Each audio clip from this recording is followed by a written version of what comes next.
Hello, everybody. This is Joshua Hatton with One Nation Under Whisky podcast. I am joined today, and I'm joined as always, however, this time with a glass of Irish whiskey in hand. I'm joined with Mr. Jason. You take that back. You take that back. Listen. Oh, boy. I said I hosted an Irish tasting the night before this recording. And I told the people in the tasting, the Irish are my cousins. Mm-hmm. And if I am able to represent the best of their spirit, then I am doing well by my cousins. So it's only a joke. It's only a joke. I will also hasten to add that Ireland played Scotland at Murrayfield in Edinburgh the weekend before this podcast recording. Oh, okay. And our Scottish boys fought tenaciously in the first half. They played a blinding game of rugby against arguably the best team in the world. Arguably. America? We went in at the half down 8-7. Okay. Fought valiantly. But regular followers of Scottish sports will know how this one ends. Which is, in my full time, we had lost 22 points to 7. So 14 unanswered in the second half was our downfall. Wow. So you started off, it was 8-7. You were doing okay. There was hope. And then what was the final? In the half. And what was the final? 22-7. 22. They pummeled you. Well, so giving up 14 points to Ireland in a half is nothing to be embarrassed about. The trouble comes when you don't put up any points of your own, which again against Ireland is nothing to be embarrassed about.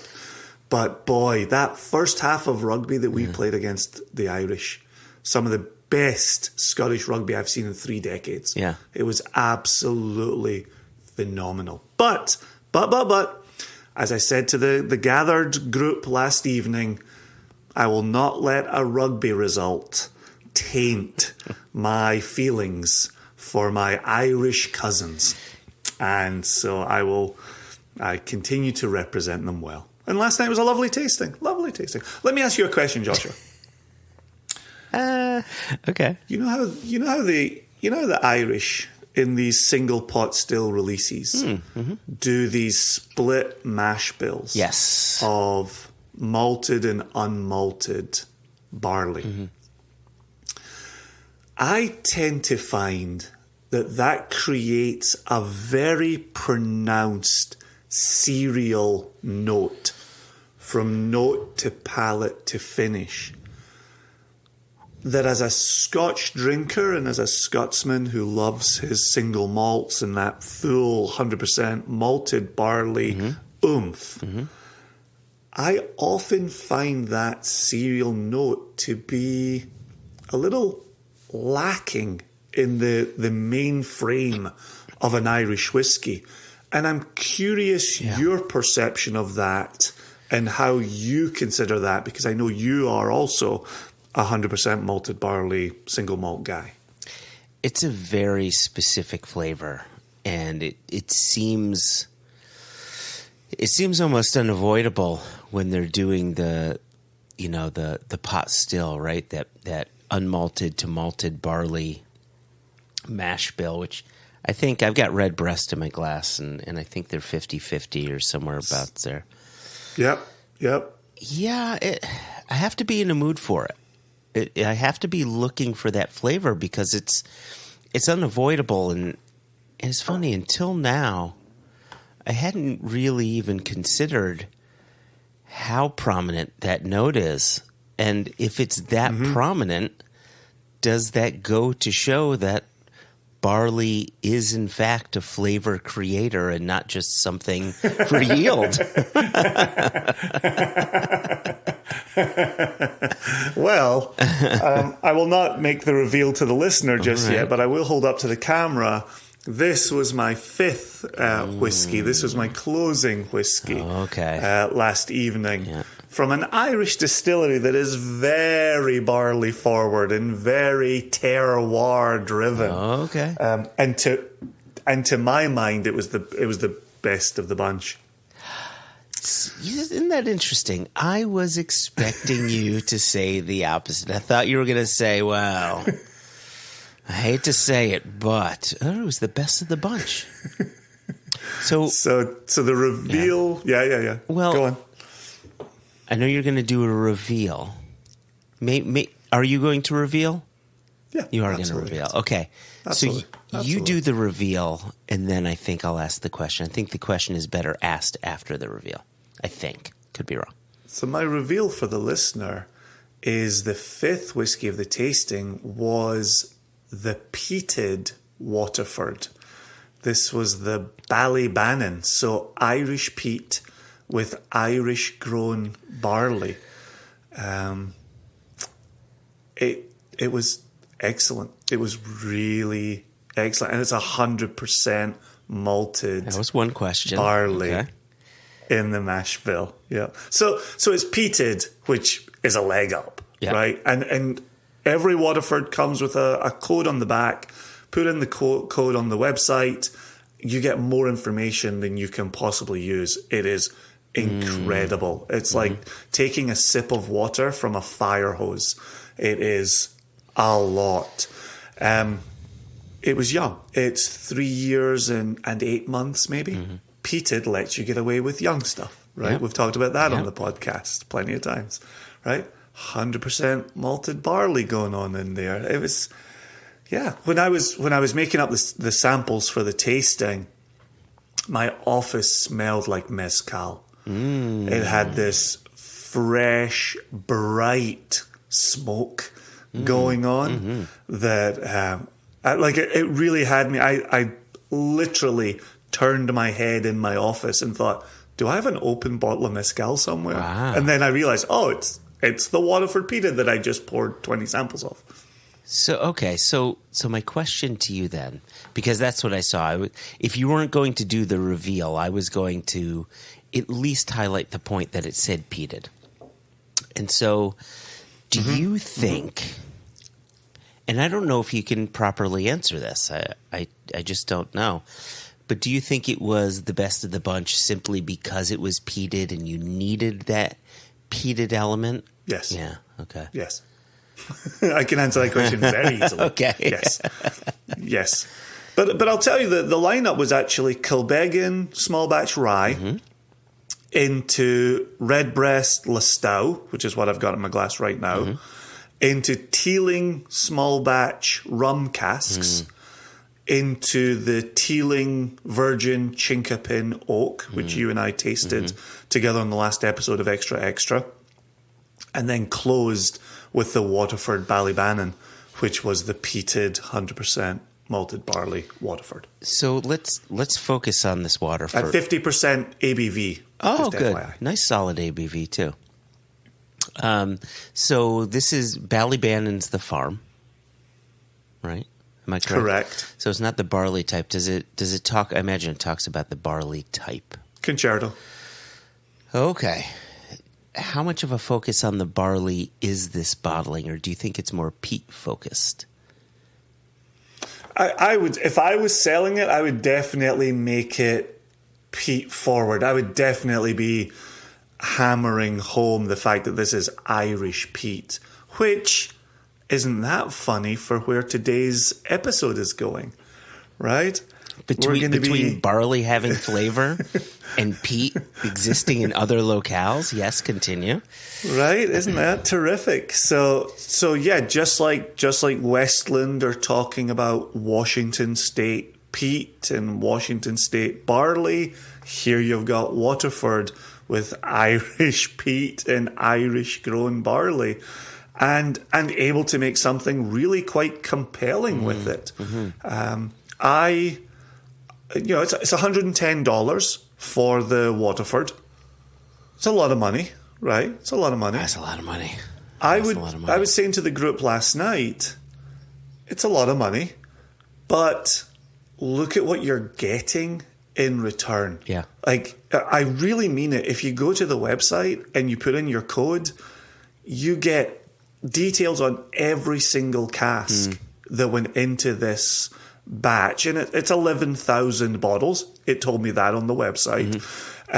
It gives you the exact breakdown of every single cask. It then gives you the exact breakdown of the batch and is telling you what's the percentage of American oak, first fill, what's the percentage of virgin American oak, what's the percentage of French wine, and then there's a Van Du something is 11% of the makeup as well. It shows you the farmer who's growing it. It's everything. It's everything you could ever hope for. What's the farmer's shoe size? Does it have that? Yeah. See, I wish you hadn't asked me that. I could have told you what he had for breakfast that day, but I couldn't tell you his shoe size. I mean, it tells you, what's the harvesting date, what was the planting date, what was the mashing date. It's a lot. So 110, paying living wage, smaller outfit out of Ireland, putting it all together, peated. Yeah, there's no getting away from the fact it's a lot of money. It's the exact same price as the Teeling Chinkapin. And aside from that being the Chinkapin, there's a lot of bits and bobs on the box as we showed on Extra. Yeah, sure. But aside from knowing it's Chinkapin and aside from knowing it's 50% unmalted and 50% malted in the makeup, I don't really have any other information about the Chinkapin. So if information is worth something, it costs money to maintain a website and put all that information on it. At the end of the day, if the whiskey was terrible, we wouldn't be having a conversation over whether it was worth 110, whether it was valuable or not. I think we'd still be having a conversation. The conversation would just simply take a different turn.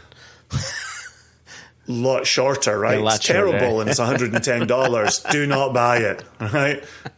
It's good and it's $110. Okay, how do I justify this purchase? Indeed. Definitely the way to go on that. Listen, speaking of Ireland, we have a Scotsman that wrote in. Checks out. We're good people. We know how to write. Yeah. I like what you do. You've done this a couple times now where you front-loaded an email into the conversation before we brought in, the main portion of the podcast, the interview. And we are sitting on a number of emails, and I figured, why don't we slip one in on the front end, and then maybe we can slip one in the rear, the back end, the posterior of this episode as well. I would say it sounds rude when you say it, but I feel like that was by design.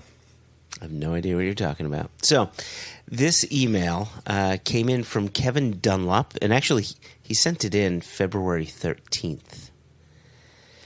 Oh, okay. So this is one of our most recent emails that we're behind on. Yeah, right. And he's talking to the mailbag episode a little bit here. So, and there's key bits that I think are a bit apropos to the overall episode that we've got going on and some of the things we may be discussing. So, Kevin says, "Good afternoon. 1,000 apologies to Jess and Elijah for not including them in my email question." Okay. For once in my life, I was behind on listening to the podcast, and the question was already in before you announced the team would be together for the mailbag. All right. So he said, "Hey, J&J," and he could have said JJJ and E, of course. Yeah. Having said that, absolutely brilliant to get their input. I loved when Elijah said he struggled to get the levels of others sometimes when nosing and tasting and wasn't scared to check in with others. and then in parentheses it says the wifey knows, and knows as in the thing on your face, not in something one knows or understands. So to check in with others and YouTube. To hear someone in the industry say that was enlightening. Secondly, as Jason pointed out, I was not the one with the Lefroy Select email, as we may recall. I confused him with some other bottle gift giving. He goes on, I was, however, the one with the immediate reply to that with a bottle that the Scottish band Scary Vor autographed and gifted to the local venue owner. So I remember that story. Yep, we covered that. I did too. It says, so Joshua was in the right cups, but at the wrong tree. I hope the whole SCN team is well and had a wonderful visit together. Kevin. There you go. And a wonderful visit to Westland together. Uh-huh. See what I said? It's a bit apropos to what's going on here.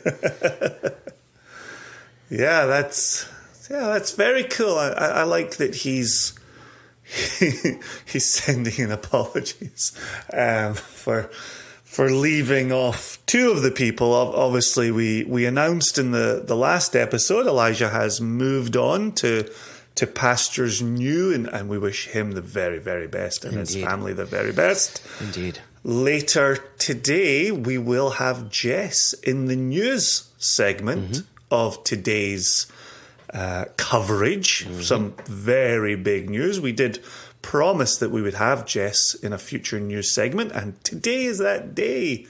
I am not being made a liar for once. And, promises made, promises delivered, Jason. There you go. Gosh, that really does belong on a t-shirt. But here's just a very quick thing, and maybe then we'll shunt it over to ourselves. I always love it when we do that. But we did record the first half of the mailbag episode in the car driving up to Skagit Valley to go visit the WSU, the Washington State University Bread Lab, to talk barley, to meet Dr. Steve Jones over there, the graduate students over there. Fantastic visit. Really wonderful. I legitimately wanted to stay and roll up my sleeves and get into some research with them. That was so exciting, listening to their areas of focus. And then we went off to the maltsters for Westland. That was wild. And while we were not allowed to take pictures for sharing, we did watch barley being peated. We're going to say no more about that because I don't want to accidentally say the wrong thing. Do you want to give away trade secrets? That was super cool. I'm throwing up my hands on that one. And then we went for some lunch that was delicious. And then we went to the warehouses and popped some bungs. Then we went to the bottling hall and interviewed Matt Hofmann. And Solum was an area of focus for us in this chat. Joshua, after setting the day here, is there anything you want to draw particular attention to before we go to Matt? Yeah, a couple things. Firstly, I think we'd be remiss to say to not mention Anna Hines, who was with us on this trip, and 100%, right, really helped to set up the weekend with us. And she's somewhat newer to the Westland team, but she's an absolute superstar, and it's been great working with her. And agreed. Yeah. I'll leave it there. I mean, she's the lady who helps us with samples. We got to retaste some stuff in the warehouse, which was super cool. The last thing I'll mention too, you mentioned Solum. Obviously, Matt's going to go into that a little bit, but Solum, our listeners may remember Matt and Steve Hawley at one time talking about it, and it was their peat project, and this is their peated whiskey finally being revealed, being released. And we often talk about being part of a distillery's evolution, or at least being able to follow along the evolution. And it's so nice to talk about something 3 to 4 or 5 years ago to then finally taste the final product. And I just thought tasting that whiskey along with Matt was a great way to frame the whole conversation.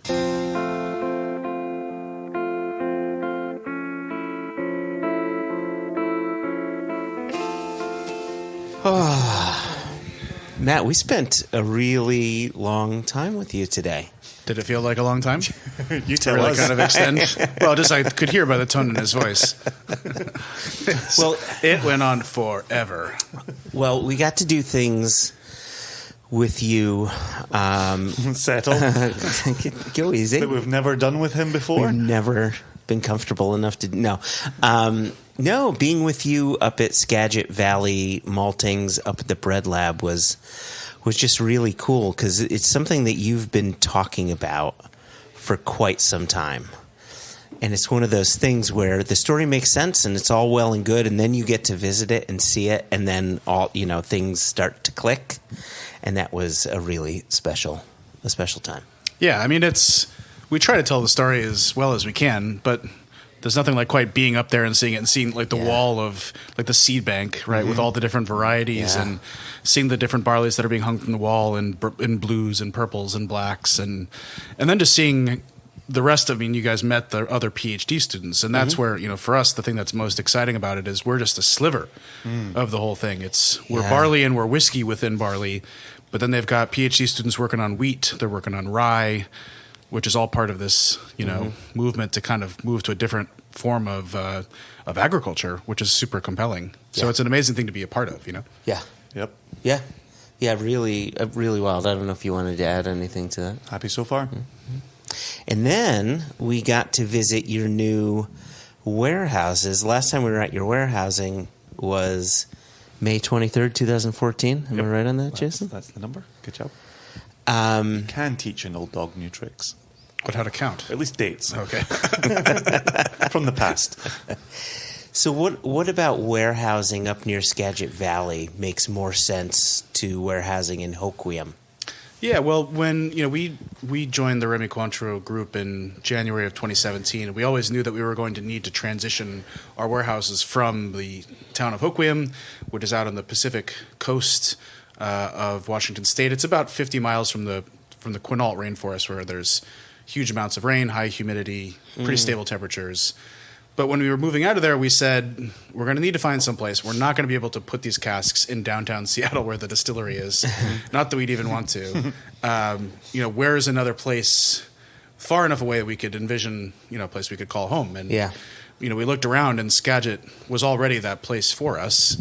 And it happened to work out. We found this really beautiful site where we could put these warehouses. And they are traditional, dunnage-style warehouses with, concrete slab down the middle and dirt floors. So we are in pretty close proximity to the ocean here. It's further north, but also further inland where we are here. Oh, okay. So the climate is different from Hoquiam. It's just a little bit drier in the summer, probably a little bit kind of cooler in the winter. But largely it's the Pacific Maritime, Pacific Northwest, So the general theme of how Westland matures here will be largely the same. Oh, okay. Well, there you go. You answered my question. I was curious to see if you saw any general differences. Well, we've only been here. We moved all the casks up here in the spring of 2021. So, it'll be a while, I think, before we really see any measurable difference. But we're not anticipating something fundamentally different, And even if it is, that's okay.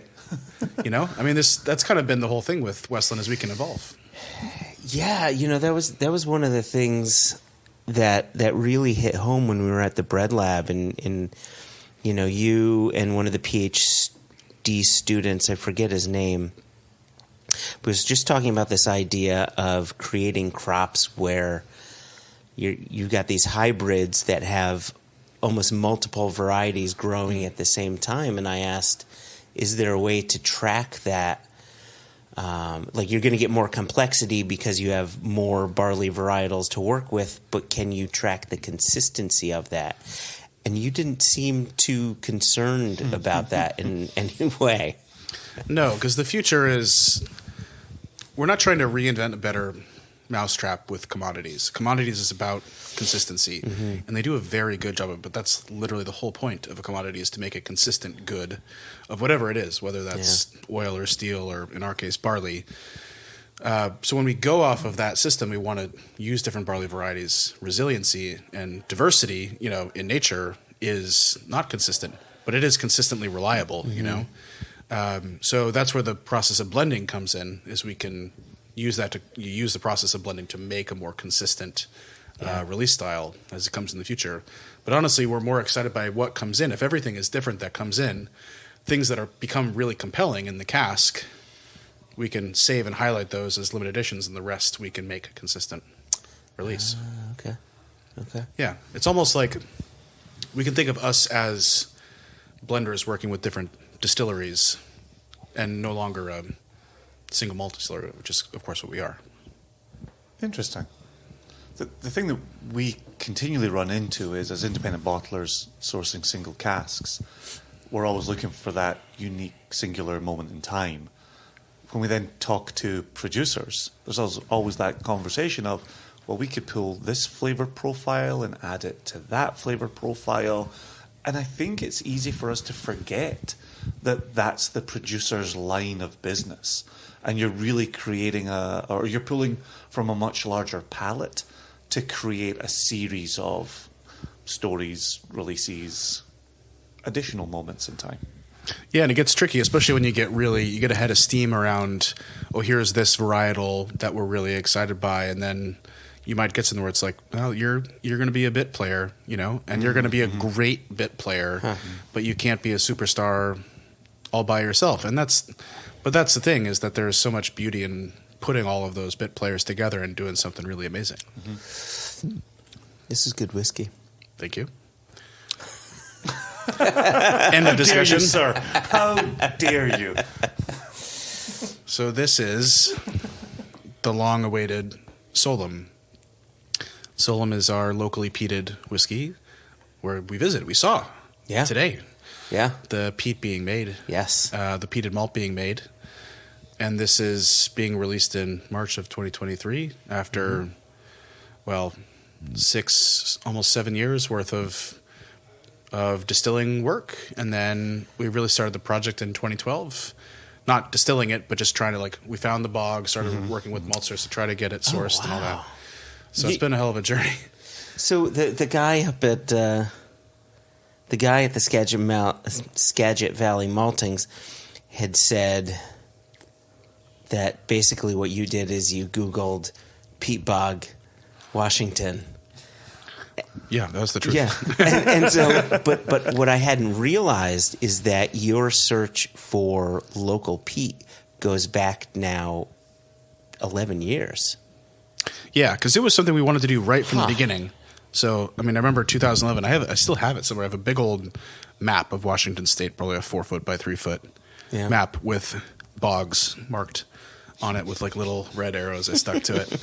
I eventually found this book. It didn't take a long time because, again, I used Google. But it's called The Peat Resources of Washington. If you just Google it, you can find it. You can download it. It's from the 60s. And it has a map. It has not all, but many of the peat bogs in Washington State mapped, which is super interesting reading if you want to read about the different types of peat that's in Washington State and things like that. So what would that book have been used for back in the 60s? Well, it was written by the Department of Mines. Oh, okay. So mining, presumably. Wow. But, they're using it. Just like today, the vast majority of peat is not used in whiskey. It's used in other things. It's used in potting soil, and it's also used it's used to clean up fuel spills, things like that. It's a great spill absorber, as it turns out. Yeah. Okay. So, go ahead. So with that said, there are large conversations around peat in the United Kingdom. We're taking out, 96% of the use done by garden centres. And now the whiskey industry is the only industry using peat in the UK. And there's talk about sustainable draws from peat bogs, not drying out the whole thing and pulling out the whole thing, creating a trench, but more kind of drawing from it while it's still itself. What does your experience of that look like here in Washington State, and how easy was it to gain access to a peat bog? Yeah, so it's exactly the same. We are trying to harvest peat as sustainably as possible. And when you talk about sustainability with peat, there's two things. There's the carbon footprint of peat, and then there's the environment of the bog that it's in. So the big problem with peat bogs is the trench drain method. And they cut in the trench out and then it drains.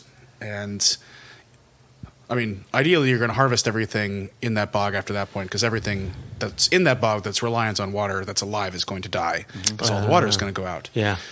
So that's one thing. The second thing is the carbon footprint. And again, the cut and drain method where the water is drained out, everything that, now that the water is drained out, that's what kept it from decomposing. And that's what kept the CO2 and methane from being released into the atmosphere.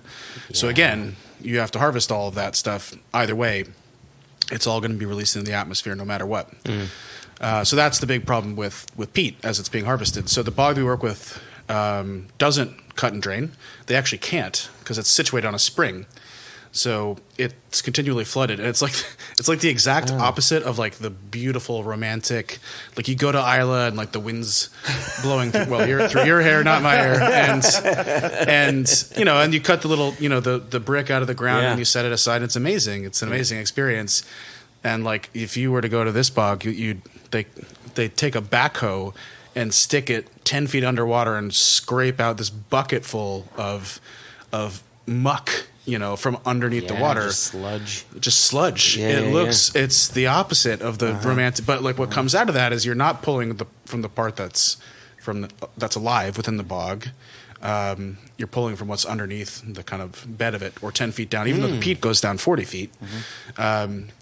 And the ecology of the bog remains intact. And then also your carbon footprint is limited to just what you pull out. Yeah. Which is very low, actually, in the grand scheme of things for Westland or for any whiskey distillery. Okay. So we're able to, keep the footprint of that to a minimum. And there's 50,000 acres of peat in Washington State. We use 2 cubic yards of peat a year. Wow. It's like there's scale is all relative. Yeah. So that's 2 cubic. Okay. Cubic means you go down as well as side to side. Okay. Welcome to Geometry. Joshua Hatton. I tell you. You go down and side to side. So you only answered one of my 2 questions. Okay. And so how did you even gain access to a peat bog? So this peat bog was grandfathered in, and if I'm totally honest with you, there's been enough stories told to me about how it was grandfathered in that I'm not actually sure what the truth is. Okay. But the main thing is that it is situated on this spring. And so at least from the harvesting of it, it is something that you can't do a cut and drain. Like you couldn't replace it with something else. Whereas like there's like neighborhoods in Seattle, like the Ravenna neighborhood of Seattle, like was a peat bog, and they drained it and built something on top of it. So like, so they couldn't develop it or turn it into something else. Maybe that's part of the reason why. Okay, there we go. But that's been around forever. And the funny thing is the guy who runs it bought it in retirement. And he was a former narcotics detective. And he said, I want to buy a peat bog for his retirement gig. Okay, whatever. So never knew that was an option. Yeah, right. So he bought this, and he retired narcotics detective. And then just, a few years later, weed was legalized in Washington State. And now his biggest customer is the marijuana industry, which is quite funny to him. There you go. And he seems to have good spirits about it. But seems to. Yeah, well, he's just what can you do? So now I'm curious, what's marijuana production doing with peat bogs? It's the same thing that the home gardening or potted plants would do. They need. Oh, so we're back to the compost. Yeah. Because planting compost. Yeah, so we still do that here. Yep. Wow. Josh, it's just pretty wild. It really is wild. You'd mentioned before that with the cut and drain kind of kills out the peat bog, and the peat bog starts decomposing. The interesting thing is the way at least the Scotch whiskey industry has talked about it, or at least as I remember it being talked about, was that peat was vegetation that had been decomposing over X number of years. And so it's not really a decomposition. What state is that living in if you're... Well, it's not alive. Yeah. I mean, there's the part that's on the surface is what's alive. Yeah. So it's the part that's underneath is what would have been alive and what would have decomposed quickly under normal circumstances with exposure to oxygen and not being waterlogged. So what you're saying is once you do that cut and drain, the peat can't continue growing because you're killing off that top layer. Well, that is also true. Yeah. But it's basically like, you ever heard of like those like bog butter that they find in various places? No. You must. Seriously? No. They find this is a real thing. Where they'll find like big old, like big things of butter that some, ancient, Celtic person would have thrown in a bog somewhere in the British Isles, and they find and like mummified people. Like, and now I'm familiar with them finding people, yes, but never the butter. But the whole point is that once it's in there, it prohibits the decomposition of whatever's in there. Mm-hmm. So for most peat, absent the butter or the various bodies that are thrown in there, it's just the piling on of the sphagnum mosses and whatever else is growing in there. So you just kind of have this stuff that's not alive anymore, but it's not decomposing either. It's kind of sitting in there. Yeah. And eventually it turns into coal, given enough time. Okay. That's how the process of coal is created, if I understand correctly. So, but you can still, harvesting underneath, like you can in Scotland. I think they'll in some places cut the top off, harvest underneath, and then put the top back on. I don't know if that works or not, but I've seen it done. Very interesting. Put the bodies back in. Put the bodies top back in. on. Spread a layer of butter on top. Sounds delicious. You can but if you took a few bodies out, you'd leave room for extras just in case. That's right. You never know. You never know. Or more butter.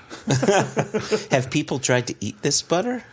I would hope Probably. so. I would hope so. Right? Somebody is adventurous. Yeah. Right. Yeah. Take from the middle. Yeah. Take from the middle. Yeah. How could you not? Somebody must have. Everybody's done something once. Yeah, once or twice. So back to Solum now. We've got into Gardener's World. Going back to Solum, you talk about this scoop coming out. Now, obviously, you need that dried, a la Scotland, kilns, blah, blah, blah. How are you then treating that scoop of sludge so that it can be used to peat barley? So the first thing to do is to get it away from a sludge-like state, is to get it from this kind of soupy, hyper waterlogged mess. And what they do is they use a screw press to right on site to press most of the water out. And so then you've kind of got, it's not bricks necessarily, but you've got closer to the clumpy, what you'd see in Scotland. Yeah. In terms of the rough composition. It was still wet, and then they have to take that and then they break it apart now into powderized forms to dry it, to create a uniform kind of drying process. Oh, okay. Yeah, I wonder if it looks anything like if you go around the back of Springbank and you see their peat pile. It looks like a big pile of kind of wet manure. Yeah. And it doesn't look anything like Lefroyg's, which is much more either pelletized or the Just kind of the chunks, round bricks. Yeah, but actually, Matt, as you were describing it, I was thinking what you're describing is the absolute opposite of what Springbank has, because Springbank's got. Well, maybe what you're talking about is the process after that. Correct. Okay. Although before the powderization. Oh, absolutely. Yeah. That's what I mean. It looks like a pile of wet manure. Yeah. Gotcha. Right, where it's got the lumps. So they look like cow pies. Yeah. Okay. No, not even that. No, it's more that. Not that we need to get too far into this on a podcast episode with Westland, but no, I'm thinking more of the manure that would get slung out onto a field for fertilizing. Yeah, not a cow pat that's come out of a cow's buttocks and impacted the earth. Not that. Okay. So clear that up. So talk to me about the makeup of Solum. Anyways, so Remy are loving this. So yes. So they're not listening, I hope. Solum. Solum. So Solum is a combination of 2 years of distillate. well, this is Solum Edition 1. The whole idea with Solum, like its counterparts in the Outpost range of Gariana and Colere, is we are exploring these fundamental ingredients. Gariana's with the local oak, Colere it's with these different varieties of barley. So Solum is about exploring this local peat. Now, what that means is still kind of to be written, I guess I would say, because like going into it, we didn't know whether are we exploring the different areas of the peat bog, for example, different phenolic levels. Are we exploring how does the peat have a consistent flavor that you apply that and blend it with other parts of the Westland House style?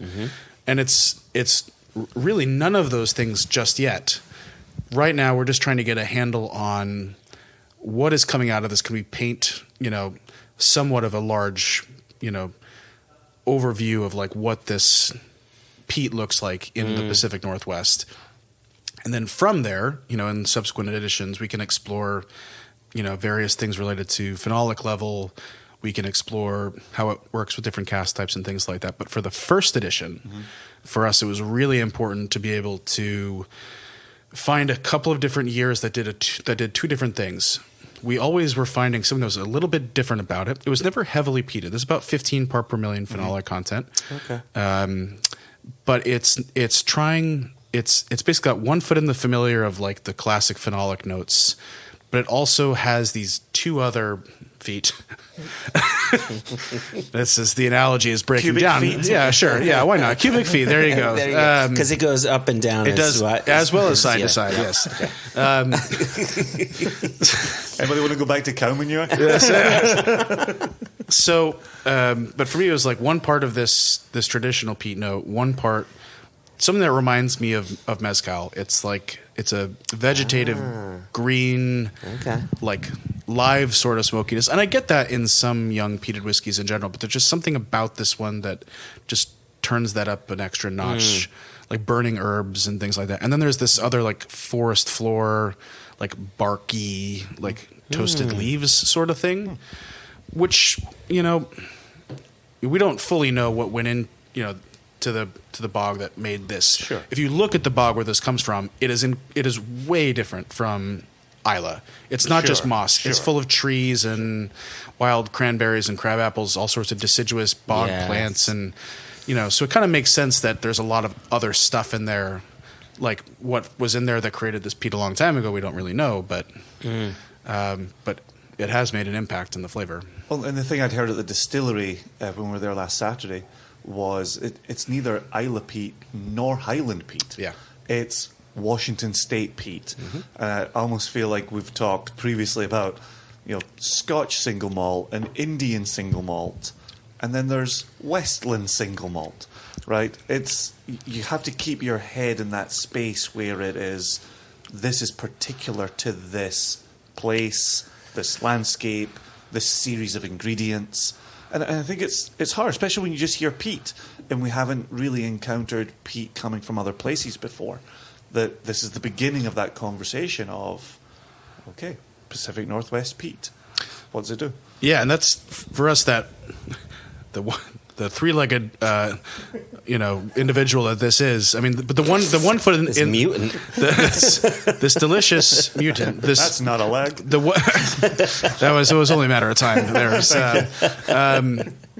But the idea that it was partly familiar to us was really important because as the things that we've distilled over the past few years, there were some years where we were like, this is completely unlike anything we've ever tasted, which is cool as like a distiller. But then, as a whiskey maker, and as somebody who's trying to bring a whiskey to the world, if something doesn't have like context, it can be disorienting almost.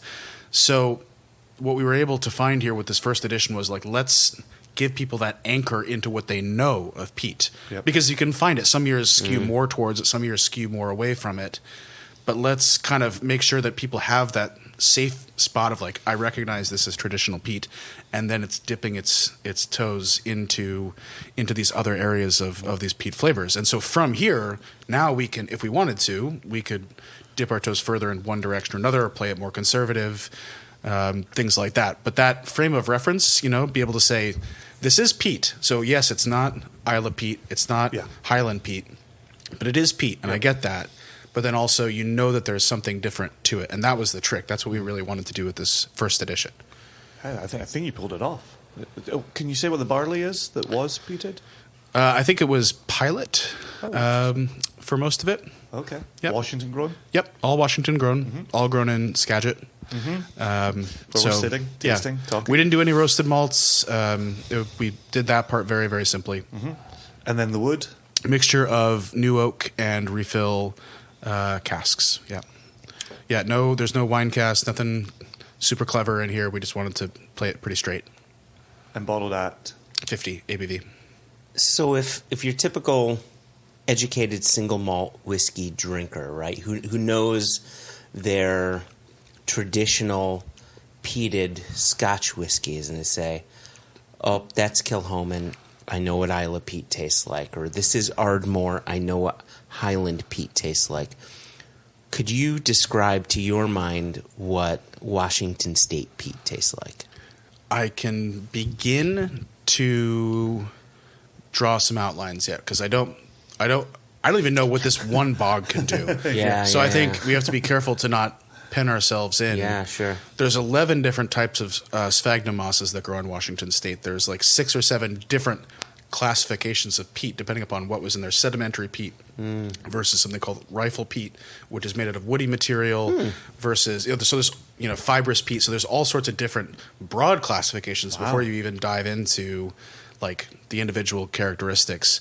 But I think in general, what we're seeing is more of this away from the pure sphagnum moss, like iodine medicinal notes, and more into this kind of wild earthiness, and also this forest flory sort of barky, earthy sort of thing. It's not like campfire necessarily.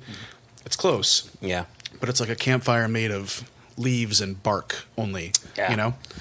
If that makes sense. Yeah, for me, it's rooty, it's barky. Yeah, it's rooty is a good word. Yeah. It's definitely on the Highland side of things more than the Isla side of things, but then having its own profile within that. Yeah. So I think as we explore more, we'll begin to understand. But this is the journey. This is the fun part. And again, we're only working within this tiny little section of this one bog that's 40 acres of the more than 100 different bogs in Washington State that create all of this with all the different things that grow in it. It's like literally the complexity is overwhelming. Yeah. So what does Washington State peat taste like? It's early days. It's early. Yeah, you had said it. It's being written. But this is it. But this is the first time, to the best of my knowledge, and maybe somebody will correct me one day, but to the best of my knowledge, the first batch of peated malt we made with Skagit Valley Malting in January 2016 was the first batch of peated malt ever made in America. Wow. So that's cool. It's where there's a lot of learning along the way. Yep. A lot of learning. So for future batches of malted barley and the future distillations you have done, I'm using 2012 as an anchor point here. And so as you've gone through this process, have you been pulling from different parts of the bog? Have you been exploring, or have you been using a batch of peated barley from one run of peat? No, we have. It's mostly coming from one area of the bog, but at the moment that has been less of a concern than just trying to get a consistent phenolic level. Frankly, and trying to understand the mechanics of how that's supposed to work, because the way that stuff is burning in our bogs is different, or burning from our bogs to Skagit Valley Malting is different. So how much, the variability of the peat makes a difference there is still a bit of an unknown, because we've changed a lot of other variables. We've changed the technique, the equipment used to smoke the peat 3 times. Okay. And it's been refined, and it's getting better and better and better, and more consistent. But at the moment, that is probably the next thing to explore, is like trying to be precise about where stuff is harvested from, and honestly just trying to understand the composition of it. Yeah. But you don't have those experts that can translate it into, this is the phenolic content that would be created, Yeah. Speaking of phenolic content, you mentioned it's 15 ppm. Is that on the barley, or is that after That's on the barley. That's on the barley. Have you tested what the phenolic content is after maturation prior to bottling? Okay. I feel like anytime people talk about absolutely. phenolic, they're always talking about. They're always barley. talking about barley, but But you're a nerd, sir. Well, Yes. I do think about it quite often, and there's one particular bottling that always comes to mind, and it was by Glenn Murray, and this was released maybe 10, 12 years ago at this point. And they had done a trial run on peated, and there was a 2-year-old spirit they released, and on the ticket it said, a little like neck tag I should say, it said barley was 40 ppm, and then final product was 14 ppm.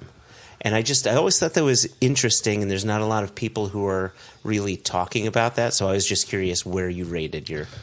I think the general rule of thumb is that it's you on the lose about barley. half from whatever is on the barley into the distillate, and then you lose more as it matures. Yeah. So that sounds right.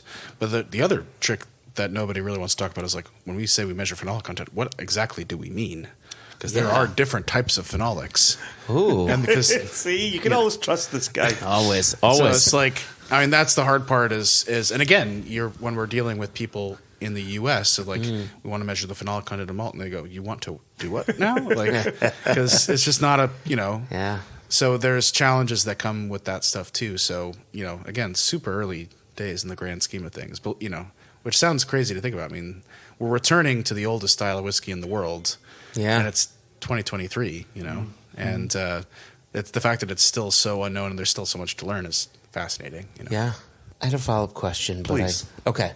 So the question that I have is going to tie itself somewhat to this new category that's about to be, like, hopefully, fingers crossed, birthed, American single malt whiskey.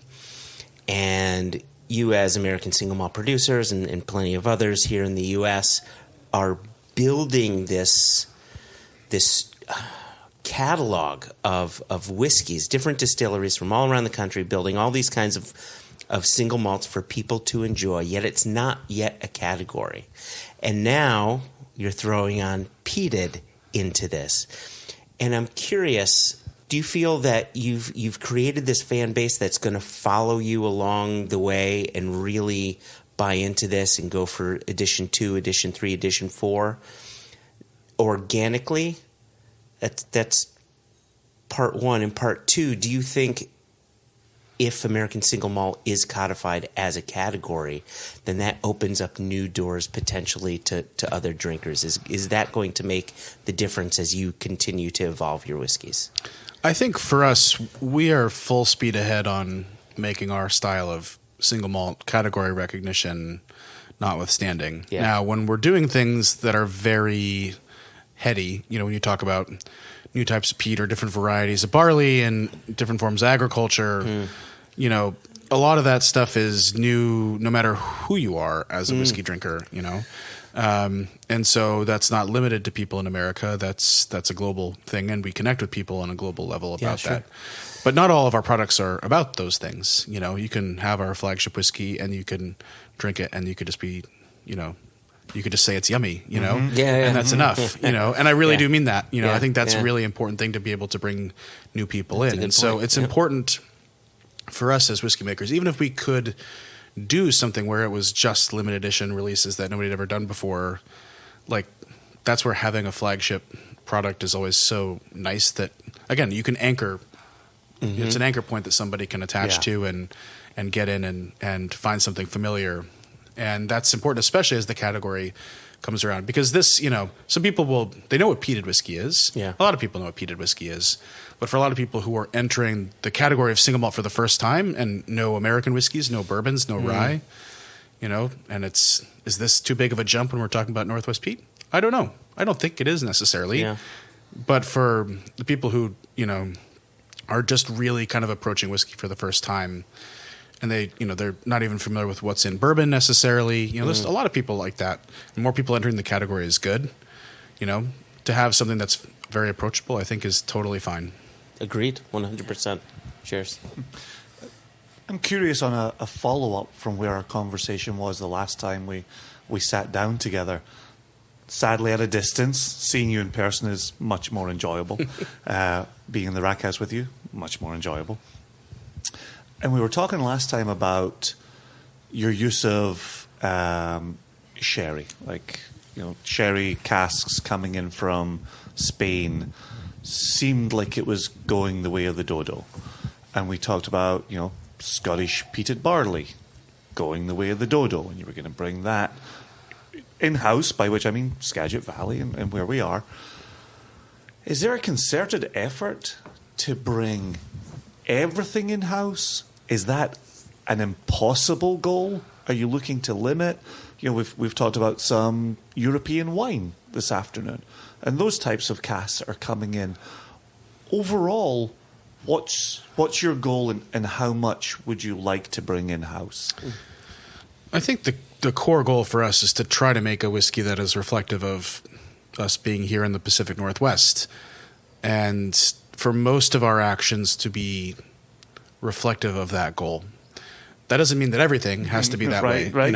It's getting in a few European wine casks or some rum casks or whatever it is. That's just part of the whiskey industry, and there's just a lot of fun in, frankly, doing stuff like that. Yeah, that sure. doesn't have to be ideologically motivated. You could just fill a cool cask from somewhere. That's fun to do. But I think in general, as Westland carves out its place in the world, we need to try to just lean into who we are, in my opinion. And there's ways to do that are harder to do and away from the norm. I mean, that's where we started with sherry casks, because we could source sherry casks in the beginning. We could source the Scottish peated malt. But if we would have stayed that way, we never would have created what is now Solum. We never would have created Gariana. We never would have created Colere. All of those things were deliberate, jumps into let's make the Pacific Northwest raw ingredients work. And that's what I like about Westland. I think that's important. So again, I like having a little bit of balance there. Most of what we do when it comes to serious innovation should be about furthering this idea of making single malt in the Pacific Northwest. But that doesn't mean we can't pick up a fun, cool cast from time to time. Nice. That's beautifully said. I appreciate you saying that. For the benefit of our listeners, obviously, we've spoken to you about Westland, a number of times. It's been lovely. If someone is hearing about Westland for the first time, and we're sitting here talking about Solum, and you're throwing around Colere and the Outpost series. Colare. Bless you. And the flagship. Could you just articulate the line for a new consumer to go in search of?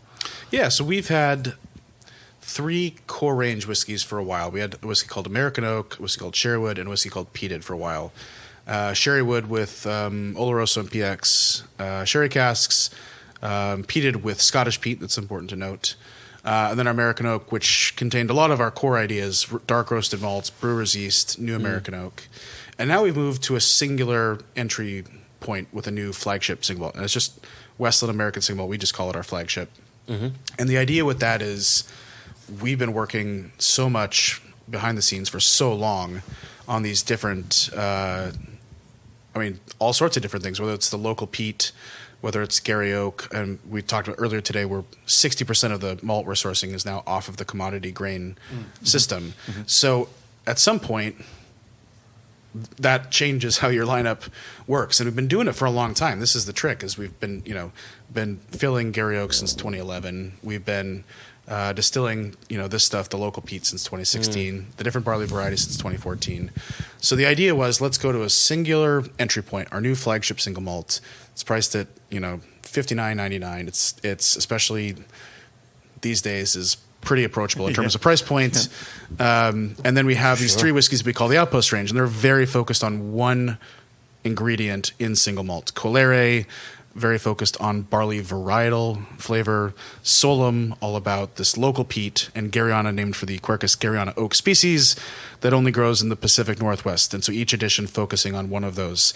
So at any given time of year, we'll focus on one. Gariana in the fall, Solum in the winter, where we are now, Colere in the spring. And on top of that, we have more limited editions coming. We have more single casks that we're releasing. We've got a couple of other limited edition projects in the works that will be out in 2024. Okay. So the idea here is that anybody, anywhere, should be able to find our flagship whiskey. If you can find decent single malt, good retailer, good bar, you should be able to find Westland there. But then we build on top of that with the Outpost range and sell more limited editions to people who want to buy it, which is a lot of people. Sure. Nice. I want to rewind the conversation back a little bit because, Jason, I like that you brought this up and then you reinforced it. We're going back to cow manure. What? Cow manure? Cow manure. Back to the cow manure and flock of seagulls. Yeah. Understood. So you had mentioned at this point you're about 60% of your overall production is off of the commodity. What did you call it? Off of the commodity grain system. The commodity grain system. And with your goal to be 100% off the commodity grain system. I would love for you to clarify what the commodity grain system is for our listeners and what you are looking to do, what you have been doing to get off of that. Yeah. Well, don't fall asleep, dear listener. This is actually exciting stuff. No, seriously. I mean, the commodity grain system. So every drop of delicious Scottish single malt that you've ever drank is made out of one barley.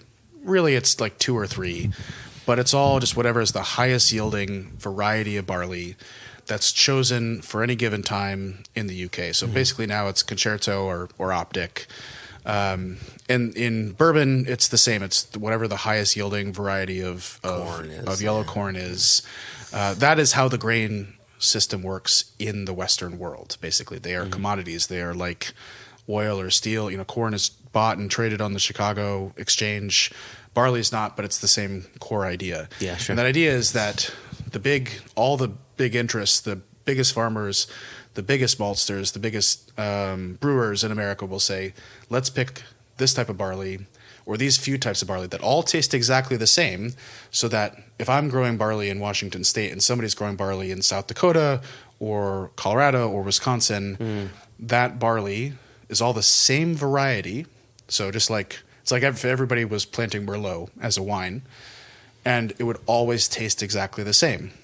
So again, to use the wine comparison, imagine if every winemaker in America grew exactly the same variety of wine grape, Merlot, let's say, and had to grow it the same way. And then the processors would blend all of those wine grapes together so that it all tasted the same. Like, that is status quo today. That is what the commodity grain system is. And that's good at what it does, which is to create something that tastes consistent, because Budweiser needs to taste like Budweiser.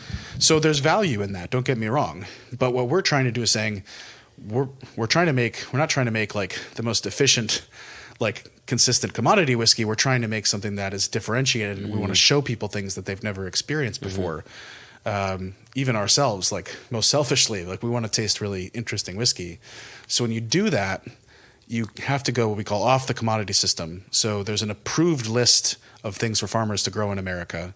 If a farmer grows that variety, they're guaranteed to be able to sell it, so long as it has all the right specifications for starch and size. And again, there's value and there's safety in that. Yeah, sure. But we say, no, we want a crazy purple variety of barley. Crazy purple variety of barley that has these amazing flavors.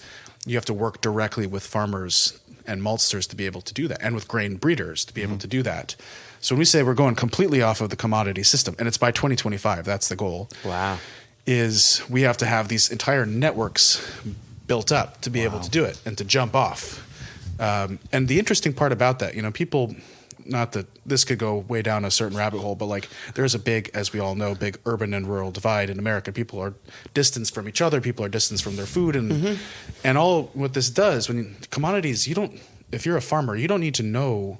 In fact, you can't know who you're selling it to, because the grain goes to a grain elevator, it gets blended, it gets lost, it goes to who knows what malting company, and it gets sold to who knows. Like, everybody's disconnected. As soon as you go away from commodities, the farmer and the maltster and the distiller or the brewer, they all need to know each other, trust each other, work together. And that the bridging of that, of community, of of raw ingredient to finished good, I think is a really, really powerful thing. That's part of, to me, what motivates me behind it, not just the flavor that's coming out of it, but also like, whoa, like this is probably the way that agriculture should be. Yeah. We're much stronger for it. We have a much stronger community for it. Yeah, excellent.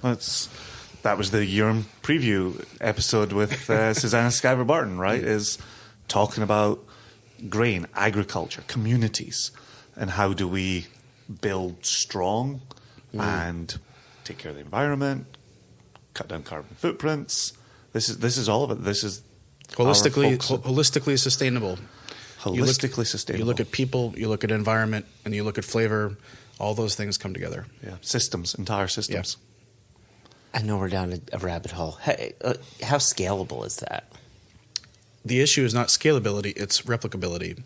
So what you want to be able to do is our local grain economy, what we call regional grain economies, is going to be different than the regional grain economy of New York or of the Southeast. Okay. But again, this is where this is where it becomes much more beautiful in that what we do here in Skagit, we're sitting down here in Skagit, this is different from the regional grain economy that we also participate in the Palouse, which is on the other side of Washington State.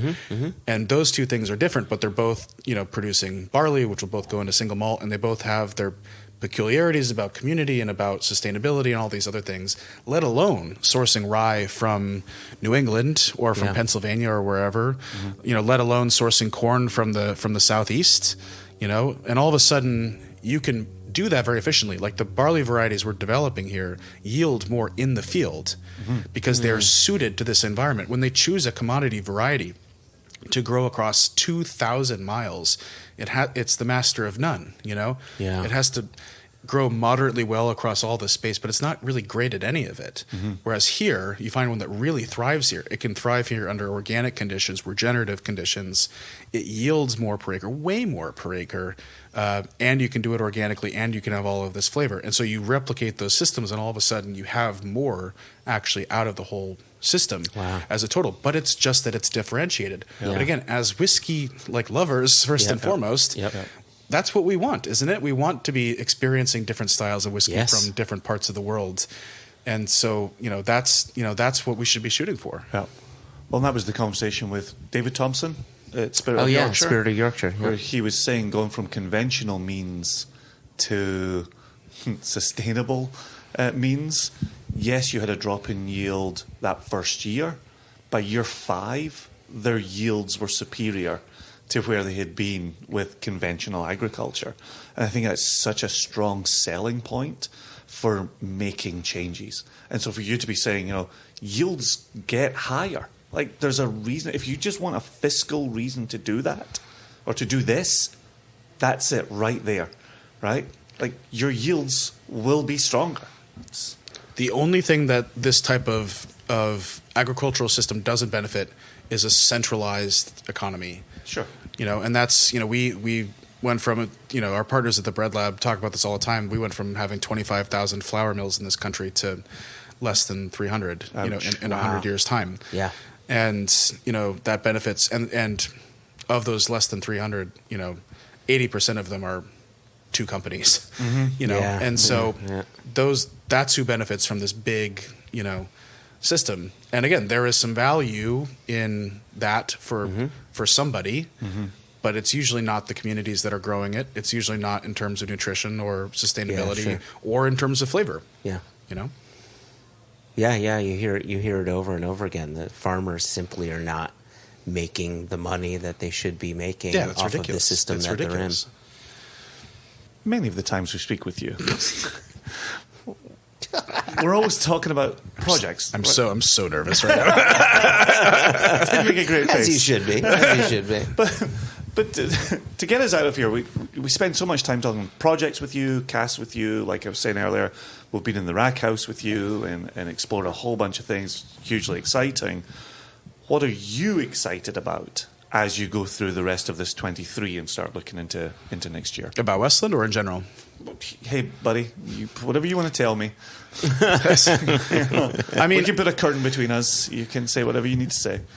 I think I would like to put that would be nice. For me, the most exciting thing has to be the category recognition for American single malt. I mean, Okay. we've been working on it for so long. I mean, we've invested a lot of time in it. And I've told a lot of people it's not the end; it's the beginning. It's getting to the starting line there. Absolutely. But I haven't tasted any of it yet, but I'm super excited to see Jack Daniel's entering the category of single malt. It's huge. It really is. It is. Yeah. And so just to be able to see what happens there as the official starting point, I think, to the race in American single malt. There's 250 distilleries now making it.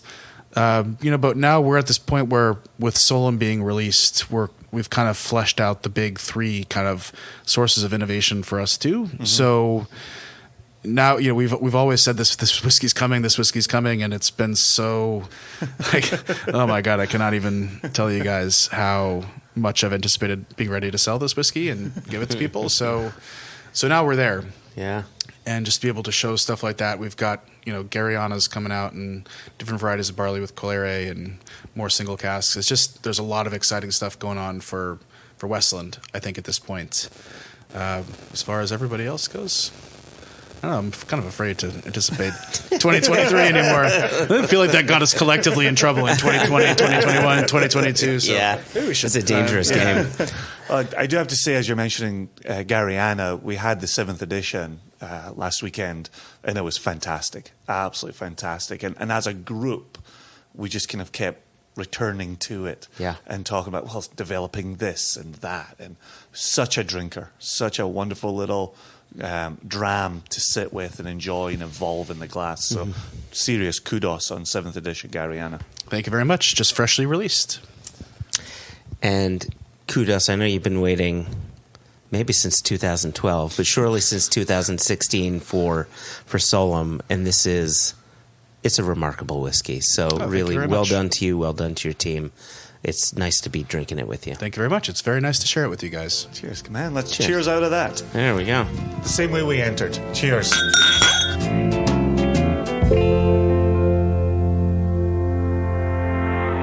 Sincere thanks to Matt for dedicating an entire day to us that also culminated with the interview we've just listened to.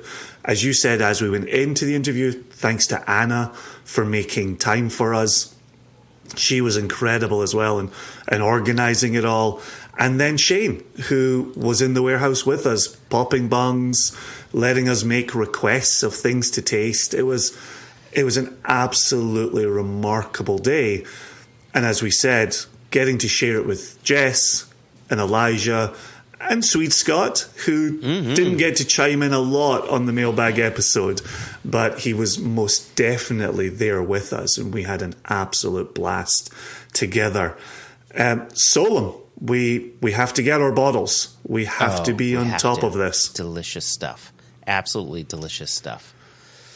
Right, and again, listening to how it came together, listening to Westland's commitment to people and place.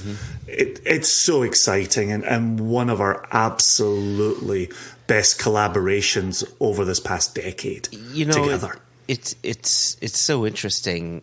Everything that was talked about, not just in this episode, but over the years with Westland, if you're from an outside perspective and they were anybody else, you'd say, oh, that's some good marketing mumbo jumbo.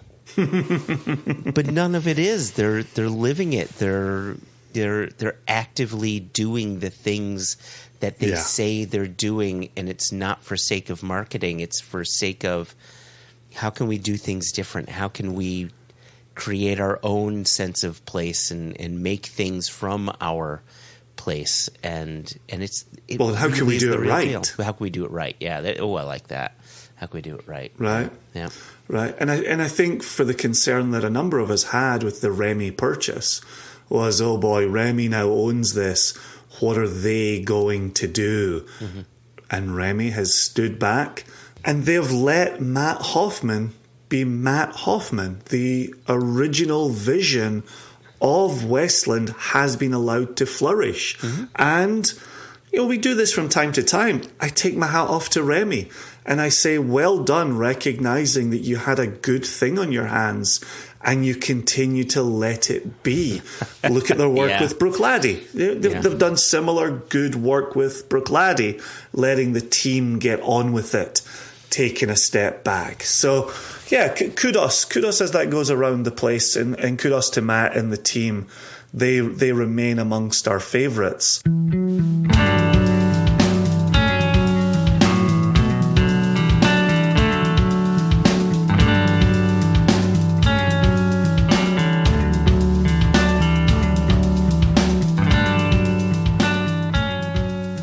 Speaking of Jess, she was on site, beside herself with excitement. And we're going to wake up the paper boy, and she's going to be beside herself with another round of excitement as well. Does that mean there's going to be two Jesses? If only the world had two Jessies in it, it would be a much better place. Extra, extra! Read all about it! Life story of Playboy Penny! Extra, extra! Extra, extra! Read all about it! Me and that Playboy... Jess, what's it like to ride on the back of the Paperboy's BMX bike as you go down the street, throwing newspapers at everybody, telling them about rich millionaires and everything? And then, what's the Paperboy like? Little Tommy Newstown. Tommy Newstown. Tommy Newstown is his name. He's a terrible cyclist. We nearly died straight under a bus. I have a terrible aim. There's some really angry people with newspapers in places that they shouldn't have newspapers. All right. So don't ever invite me to do that again. It was difficult. Can we just deliver things by Uber next time instead? Uber, yeah. You know you're talking to millennial when. Ooh, there's some shade. That's some fresh shade. Yeah, Jess will be the one telling future generations, my paper round was so difficult, I had to schedule my own Uber. Right? I did actually have a paper round, but unlike in the US where you're allowed to throw newspapers at people, you have to put it through the doors in the UK. Right, that was my paper round. Really? You couldn't just, toss it onto their front stoop or anything like that? We don't have many stoops. I've also wondered about that, because then you're putting a newspaper on very wet grass. I feel like that just wouldn't have washed in my house. You get a That's why it comes in a newspaper. plastic sleeve. Yeah, plastic sleeve. Killing the planet one newspaper at a time. Well done, America. You're welcome. So anyway... Well, now you've ingratiated yourself to the audience. That's 2/3 of the audience have tuned out. That's good. How do we get rid of the last third? Oh, man. This Paperboy he's really sullied you, Jess. It's a very traumatic bike ride. It's been a long time since I've been on a BMX. So our listeners know, because we've been making this promise to them, that we were going to bring you on to the podcast, because Rest of the World, ROW, release number 4 has been imminent. But now we're at the point where it's not only imminent, it's been bottled. Like, this shit is ready to go, and you are the person on the ground. You have all the details, and I would love for you to share the ins and outs of Rest of the World release number 4. Maybe focus on a couple that may be your favorites. Okay. In the grouping. I feel like this is suddenly an awful lot of pressure. This has been 100%. so long in the making that I kind of can't remember where we even started many years ago when I, as we've now made it an official term, the global logistics situation. Indeed. Began. Trademarked. And you're right, when you say I am on the ground, literally some days crying, just sometimes excitement, sometimes not excitement. With the 6, count them up, 1, 2, 3, 4, 5, 6. Exciting things we have put into glass. That's we in the royal sense. I've actually not put anything physically into glass. Our lovely bottling hall have put things into glass. This week of time of recording, which is nearly the same time as the listeners are listening to this podcast. It is March 17th, which is why Joshua and I started the episode drinking Irish whiskey. We never actually told the listeners why we were drinking Irish whiskey, just that we were. But it is March 17 this day. It's March. I think people can make the proper assumptions. Listen, Jess, before you go on and before you finish, I would love for you, because you mentioned it a couple times, right? We put whiskey into glass, but it wasn't us that put whiskey into glass. It was Claxons that put whiskey into glass, but not just any glass. So I'd love for you to frame the whole thing, the whole kit and caboodle for us. I see what you did there. See what I did there? So Things I do, stuff you say. So you set them up, and I'll just miserably fail to take that shot accurately. My very famous Instagram winding people up this week has been little tiny hyper zoomed in horrible pixelated shots of the image that I received from our lovely friends down in Dumfries with our new bottling range. So coming to a retail store somewhere near you, hopefully in the not too distant future, or straight into your eyeballs because you're looking at social media. We have got a big change. I think it's the first big shake-up for quite a long time in the history of Single Cask Nation. We have got some incredible new glass. Mm-hmm. By that I mean not just we've recycled them out of the back of my shed. We've got some new bottle shapes with very fancy, if I may say so myself, design that's been put onto the glass itself. Mm-hmm. Which means we've had a big shake-up with labels, which, if I'm going to be honest with you, it's Friday. I don't ever want to think about labels again, at least not for a week. So we've got new labels. Not for a weekend. New labels, new glass, in a new bottle shape. We've got new capsules, and in a total hashtag revealing all the new things, we have switched from cork tops on the bottles to screw caps, which have got very fancy embossing on them that took many months of thinking about. So I hope that everybody, as they merrily rip open the new capsule and immediately bin it responsibly, considers that took me 8 months to get to having a thing you can put straight in the bin. You're welcome. And then we've got some very cool new tops. So I am so excited about this packaging. And I know that's quite unusual because when we talk about whiskey, we're always saying it's not about the fancy packaging. But in this case, guys, ROW is all about our fancy new packaging. And before our American listeners write in, because I can feel several people reaching for their keyboards and pens immediately, this is not just an ROW feature. It will be coming to the US. It's just that I got the privilege of having it before the rest of you. So it's it is. Wow. That's how I'm feeling with these sweeping statements. So very cool new glassware, and when this podcast drops, I will finally be able to show people the picture that I received from Sue at our bottling hall. Thank you very much, Sue. It's a beautiful photograph, and I can't wait to show you all the liquids. Again, this is great for an audio format. Look at the colours of these things.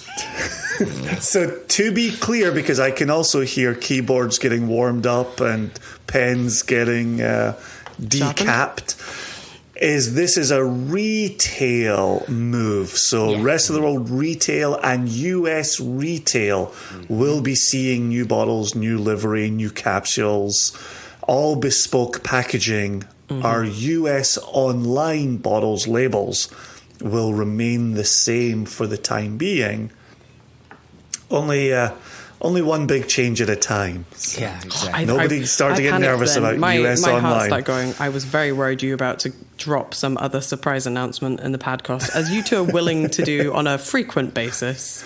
All the spoilers. It's better when you hear it when you're listening, not when you're on with us recording it. We don't drop it while you're with us. We got to wait until you're not with us.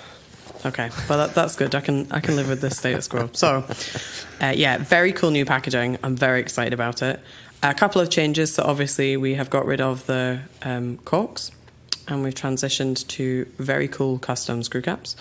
We have also got rid of the cardboard boxes. This is always a controversial conversation when I talk to other people who bottle whiskies. We've got rid of the boxes because we've got some really cool glassware that I want people to see and be able to grab on a shelf And if we hide it in a box, I feel like the 700 million hours it's taken us to get this glass to this stage will have been for nothing. And also, you can't. Well said. You can't drink a box; it just goes in the bin. So, or recycling. Yeah, it's a bit wasteful, right? Yeah. Right. And I just think, even the whiskies in my house that come in boxes, I tend to display the bottles, not even the boxes. So, Yeah. Yeah. I'm looking at my shelves now. yeah, I can see both of you looking approvingly. Okay, this is good. So, very cool new packaging. Check out the socials because I feel like I'm going to be sharing these pictures for a long time to come. Probably to the point where you're like, could you give us some different content, please? And I'll be like, no, this is what I do now. Take pictures of bottles. So I can't tell you how excited I am to get these into people's hands. Even more so because I'm not allowed to show the pictures until this podcast drops. I'm excited. I'm looking at the upset picture quite a few while you're people on talking. Instagram, it turns out. It'll happen. They'll be glad with the great reveal. So what is in these new bespoke bottles, Jess? Good.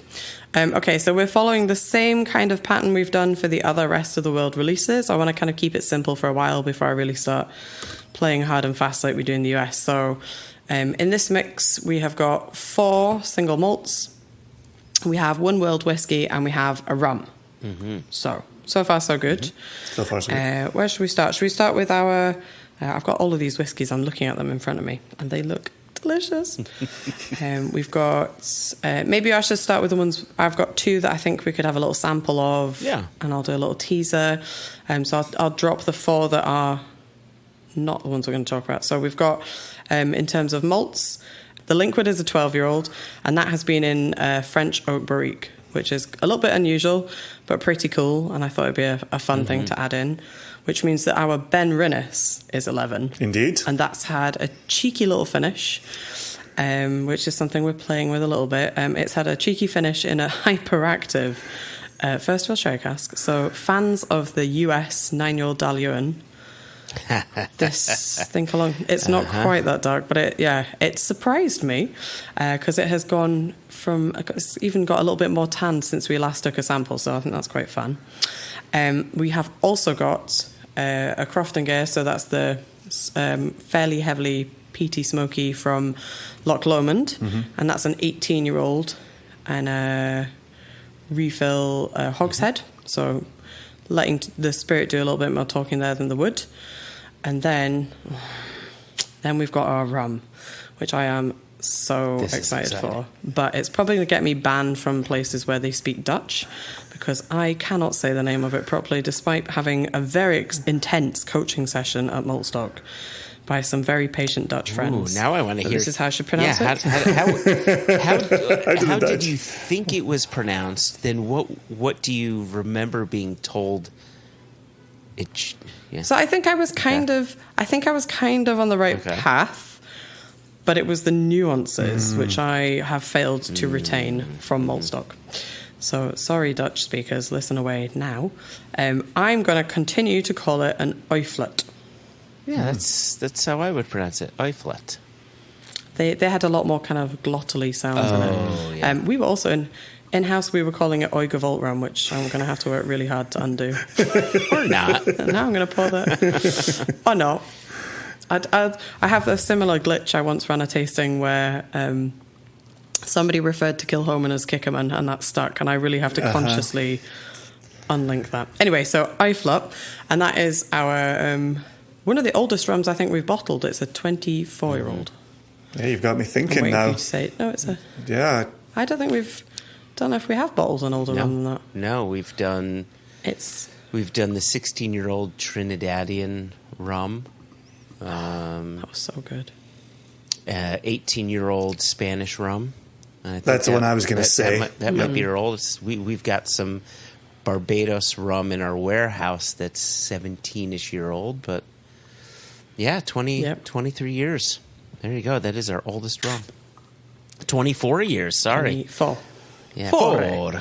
It is delicious. I was trying to explain to somebody where it sits along the scale. If you have like a Barbadian Foursquare at one end, there's this kind of soft and fruity, really gentle tropical rum, and then we've got like the big Beastie, Coroni, Hamden at the other end.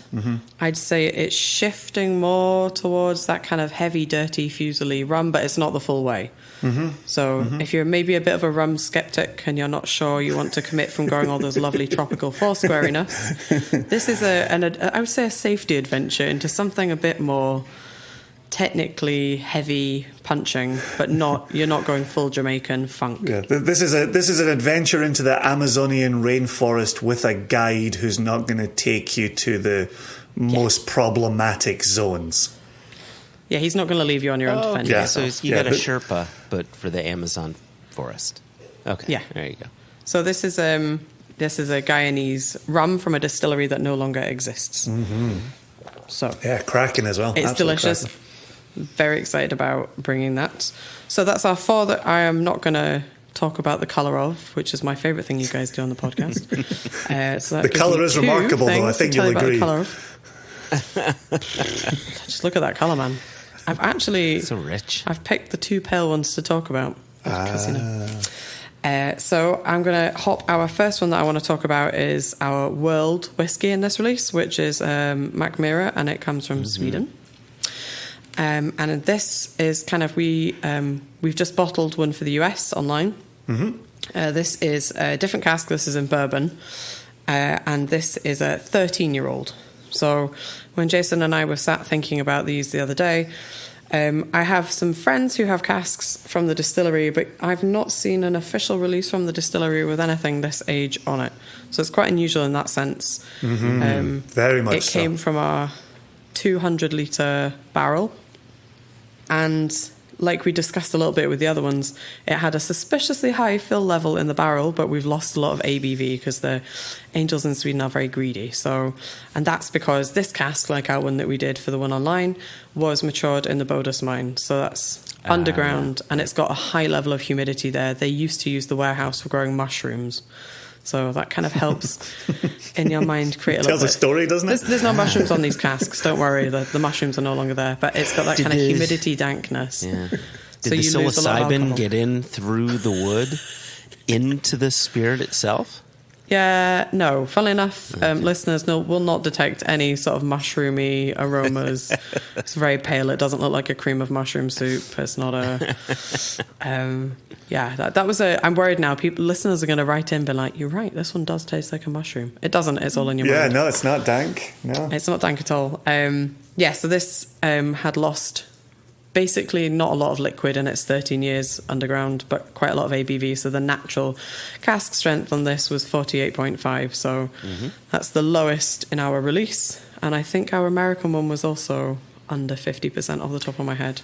Oh, it was definitely under 50, yeah. So I always think that's quite interesting when you have casks that are not very old and they've come down quite low in ABV. Something has happened there, and that's always an interesting talking point to me. So that's why we're underground in a mine, losing not liquid but alcohol. And it's this is a fun little number. Yeah, and it sets up the difference. You're busy there talking about the one we bottled for US online. That was the new charred oak. Yeah. So a bit more wood presence in the one that came to the US.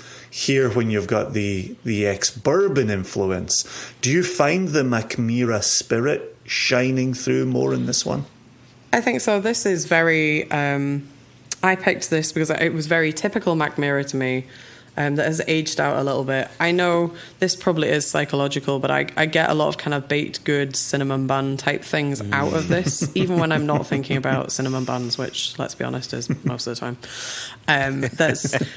I think some of that I would like to explain it out in my head as the yeast that is used in the production of Mackmyra is the same as is used in commercial bakeries and home bakeries all over Sweden. You can buy this yeast here in the UK as well. I can make my own baked delicious goodies using exactly the same stuff. So in my head, I wonder if that maybe influences it. We've seen lots of distilleries doing work with different types of yeast and how that affects yield and aromas and textures in the liquid.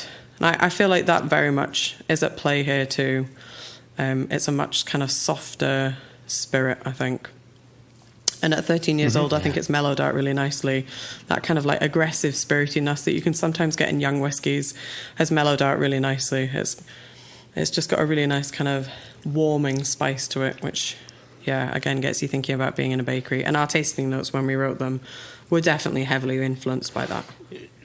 Really, really quickly, while we're on the subject of Mackmyra, and I'll just say this very quickly, I got an email from a U.S.-based Nation member, a guy who's been with us since the beginning. You'll recognize his name, Jason, and so would you, Jess, I think.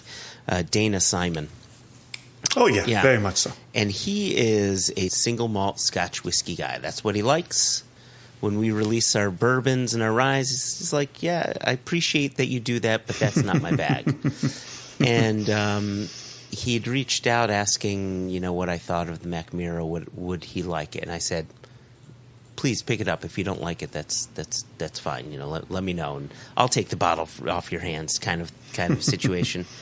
He wrote in last week saying, and this was interesting. He said, this Mackmyra is unlike any other Scotch I've had before. It's just blowing my mind with all of these flavors. And what was interesting about that is I responded saying, I'm glad you like it as much as you do. Your comment reminds me of my first experience with a world single malt. And you revert back to calling it a Scotch because single malt Scotch, that's just a thing. And I said, what you've just done is you've discovered the beauties of world whiskey, and you've tasted something Scotland can't do. And this is what Sweden does. And if you like that, check out what India is doing. Check out what Israel's doing. Check out what these people are doing. And, and he's had this other stuff. He's had Yamazakis and things like that. But I think through the course of that conversation, I think something clicked with him. And so if anybody else is curious about world single malts, single malt is single malt. Getting it from other distilleries around the world allows you to discover flavors you wouldn't find in your favorite country's single malt, if you will. So, right, this is one of the reasons that we do That's this. great to hear. Yeah. That's really cool. Yeah. Really cool. I was going to ask you... Go on, Jess. I was just going to say that I think that just explains as well the advantage of, working and getting to try casks that have been picked by independent bottlers. If you like the flavors and then maybe the palate influences that we let guide us when we're picking casks, then maybe it's a slightly, I'm going to say in inverted commas, like a safer bet to pick a world whiskey that we've picked on the basis that if you're enjoying the other whiskies that we like, there's a good chance that we've picked one from somewhere, a territory you're not familiar with, that you may also like to. Right. We can be the Amazonian guide, making sure that you get to the right whiskey spots. That's what we're all about here. I was going to ask you, just as I saw you tasting it again there, for that 48%, and that's natural cask strength, where's the texture at, being a representative texture guy? I've just realised it says 47, so we've dropped an even further 1%. I think the texture is there. It's funny, and I get that again with these whiskies that have naturally dropped their ABV. I don't feel like in my head they feel like whiskies that have been watered down. If you taste a whiskey and it's been brought down to 46, 47 like this, I get a very different texture experience than one that has naturally come to that point. I had the same with our Aberfeldy in one of the earlier ROW releases. It's got tons going on the palate. It doesn't feel like a thin, lower strength whiskey. I think because it's brought itself to that conclusion. And again, I'm not a scientist. I'm sure there'll be plenty of people listening to the podcast who can tell me scientifically why I may feel that way. It's not thin at all. It's got a lovely kind of rich mouth coating oiliness to it, which is surprising to me because I don't really associate Mackmyra as being particularly oily. But we definitely got notes of kind of like a linseed oil, I think, when we were talking about what we were drinking. And it's not all sweet. It's not all the bakery goodies. There is a touch of kind of like aniseedy, something slightly more savoury at the back of it. So if you maybe think, this is starting to sound like a very sweet and jammy whiskey, I don't think it is. It does a trip through everything, and it comes back to this lovely kind of like stewed fruitiness. But it's got this kind of sawn timber aniseed bite at the end. I like that. I think you and I had written something along the lines of like, take it to the forest and drink it. You know, very kind of, that could work in Sweden, but we could also be right back in the Pacific Northwest in your flannel shirt with an axe. Aha! No, something else. So, yeah. Linking us all the way back. Yeah, look at me doing that. Yeah. Should we talk about the colour of this? I'd say it's quite golden. Sort of like, I was going to say, boy, it sounds delicious, but all three of us selected this cask in concert, so we know it is delicious. It's just been, time has passed between the selection and the movement and the bottling and the bespoke bottles and the labelling. And now the eventual release. We're getting ever closer. Now we're just putting our bottles in the hands of the transport gods. There is a lovely sweetness to it, but I think it's got this kind of a little bit of sharpness, just that stops it becoming too sweet and jammy and cakey. That sounds like us. I've not tried this. Yeah, I've not tried the sample for a little bit, and I really genuinely really enjoy this, and I was very excited to go and see the distillery some time ago now. When I was there, October 2021, so it's a while since I went to the distillery. Wow, and I just had an absolute blast, and I really thinking when I drink this sample, I feel like I could be in the top of their beautiful vertical gravity distillery looking out across the forest up in Gävle. I really do feel like I could be there when I'm drinking it. So on behalf of the Tourist Board of Sweden, I would implore you, if you're in Sweden, it's well worth a trek up there. They do a great lunch and they'll be very happy to show you around. It's a really beautiful out in the forest and it makes a lot of sense when you drink the whiskey too, I think. But it is... Yeah, I'm really pleased with this, and I think people are going to really like it. Nice. And I think that's something we try to nail with our selections is we're trying to transport drinkers to distilleries, right? We want you to get the sense of what it was like when we were there. Joshua and I remain jealous. We haven't been to Mackmyra yet. Nope. But knowing how you talk about it, seeing your photos, like it's kind of like, okay, we're a little step closer. So if we can bring drinkers to a distillery through taste and experience, we've made a good selection, and I'm excited about that. Mackmyra, you mentioned there being a second one up for a tasting. There is. So we're going to fling ourselves far, far away from Sweden, put down your IKEA bags and your flat packs and your Allen keys and come with me on a journey through Speyside. I'm going to get banned from Sweden. Allen keys. And your clogs. I did a tasting for the Hip Flask Whisky Club here in Glasgow during lockdown. It was still on Zoom, and they created me the most beautiful picture of me dressed in a Swedish outfit with meatballs, Volvos, clogs. If you ask me nicely, I'll share the picture. It was Yes. Sounds amazing. Yeah, maybe we'll put that as a little somewhere. My second one that I want to bring to the listeners' ears is our lovely Longmorn. So we're right back in the heart of Speyside.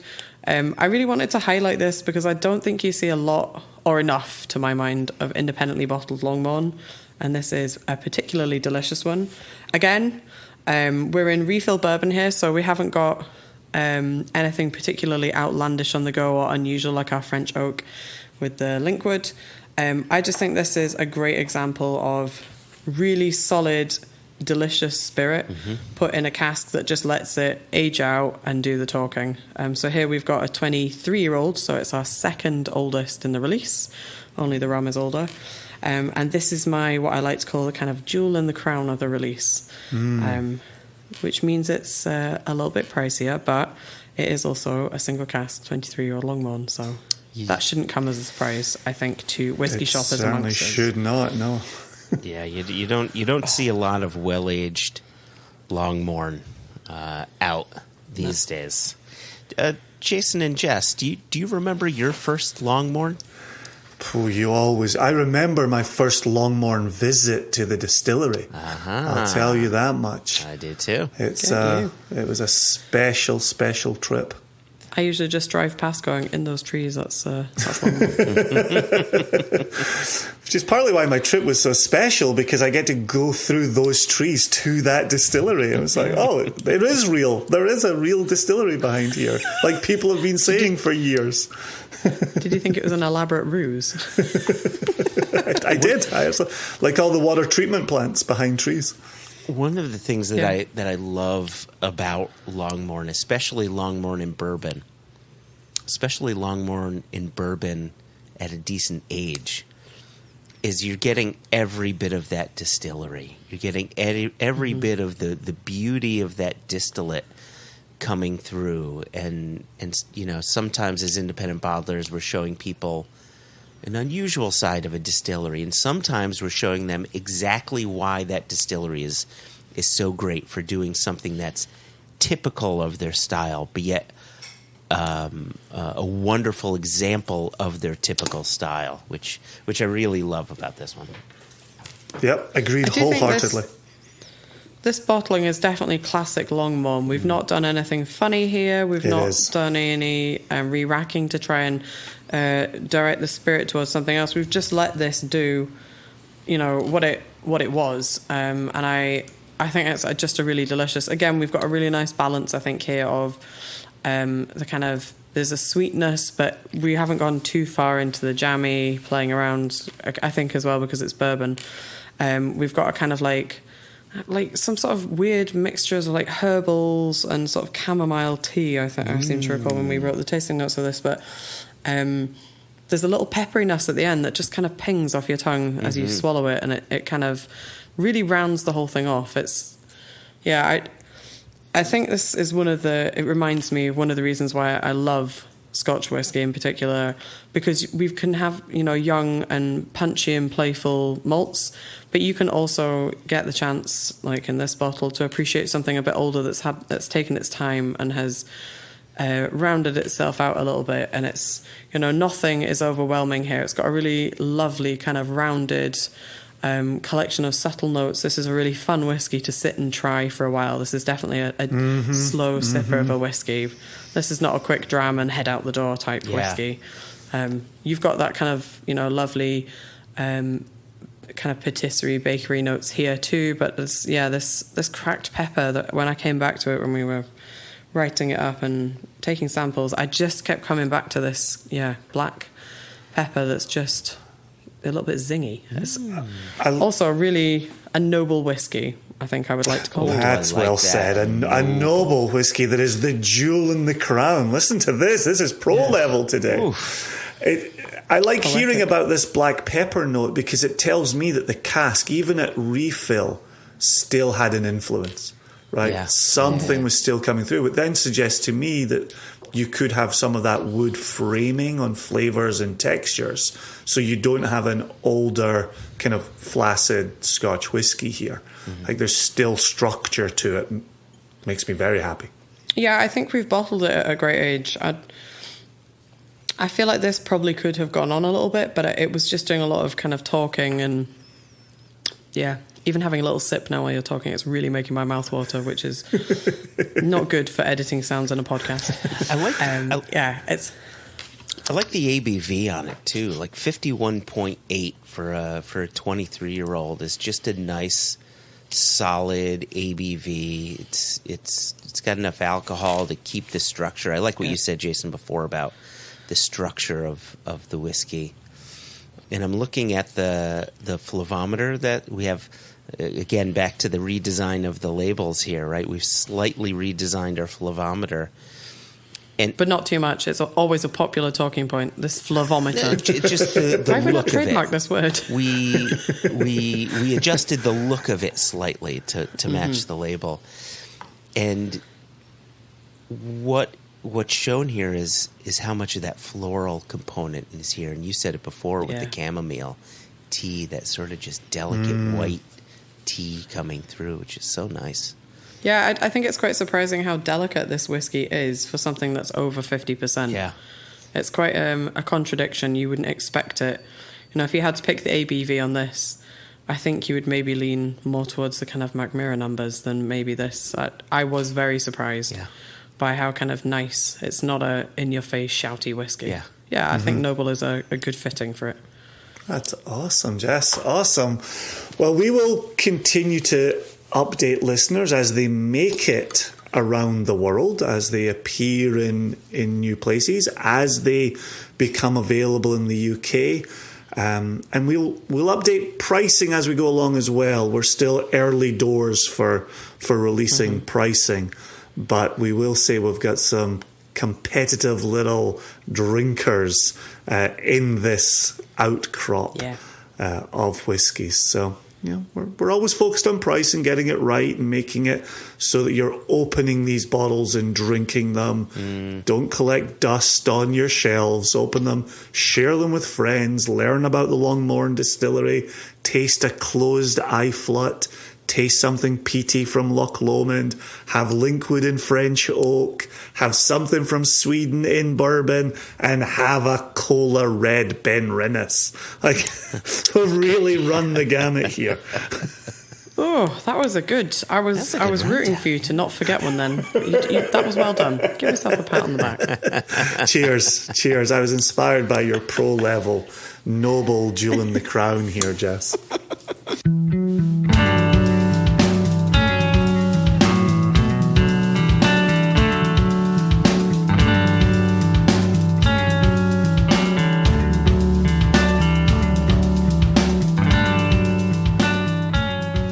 So, Jess, can we have some emails that we wanted to get to, but I'd love, if you wanted to stick around with us and read some of these emails, we'd love for you to hang out with us. Sure. You don't have to I shuffle love some off. admin on a Friday. No, these aren't complaints. These are the good kinds of emails. These are good emails. Okay, I can handle good emails. They sound fun. All right. So I'm going to bring at least two emails in, and one of them was actually meant to be in on the mailbag episode, but as the three of us know, and Elijah, if he's listening in, we didn't have a ton of time to record, so it was a slightly shorter mailbag episode.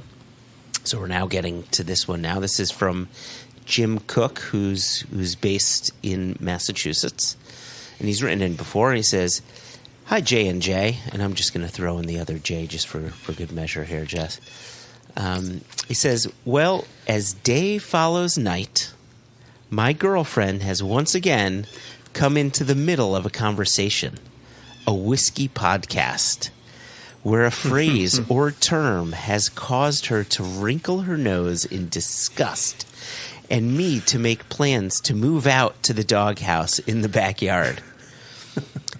Would you please explain to her what is meant by, quote," you ready for this? "Puking the worm." What? So this isn't coming from us. No. I've never said this term. Let me finish. He's got a closing sentence here. He says, "You guys have been so helpful in years past that I'm confident you can relate the proper answer." And he has come to us before, and he says, "My girlfriend has complained about X. Can you please explain it so I can keep my relationship going?" Puking the worm, is this? Yeah. So Yeah.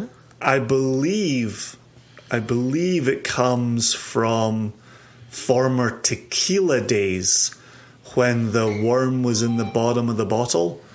And I believe that puking the worm suggests you had so much tequila that you also downed the worm at the bottom of the bottle, and you were so drunk that you brought it all back up, including the worm.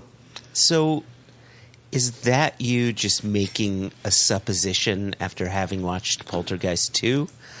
Or So hold on, stop. You've made an assumption that I have seen Poltergeist 2, which I have not seen Poltergeist 2. you should watch it just for that scene, for the puking the worm scene. It is frightening.